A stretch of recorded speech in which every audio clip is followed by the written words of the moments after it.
বুক ফেটে যায় শুনলে। আমি জানি না বিষয়টা আপনারা কিভাবে দেখেন। অনেক মেয়ের বিয়ে হচ্ছে না শুধু একটা কারণ, তার বাবাটা মারা গেছে, তার বাবাটা দুনিয়াতে নাই, এই কারণে বলে বিয়ে হচ্ছে না। আমার জানার প্রশ্ন, আমার বোনটা কি বাবাকে হত্যা করেছে? না, আল্লাহর সম্পদ আল্লাহ যখন মন চায় তখন দিবে, তখন যখন মন চায় তখন নিয়ে যাবে। মেয়ের বাবার মৃত্যুতে তো মেয়ের কোনো হাত নাই। তাহলে বাবা না থাকার কারণে মেয়েকে বিবাহ দিবেন না কেন, করবেন না কেন, ছেলের জন্য বউ বানায় আনবেন না কেন?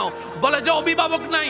শুনে রাখুন, জেনে রাখুন, মনে রাখুন, যার দুনিয়াতে বাবার মতো অভিভাবক থাকে না, যার দুনিয়াতে স্বামীর মতো অভিভাবক থাকে না, যার দুনিয়াতে বড় ভাইয়ের মতো অভিভাবক থাকে না, যার দুনিয়াতে চাচার মতো অভিভাবক থাকে না, যার দুনিয়াতে অভিভাবকের ছায়া থাকে না, রব্বুল আলামিন বলে ওই বান্দার অভিভাবক আমি স্বয়ং নিজেই রব্বুল আলামিন হয়ে গেলাম। সুবহানাল্লাহ।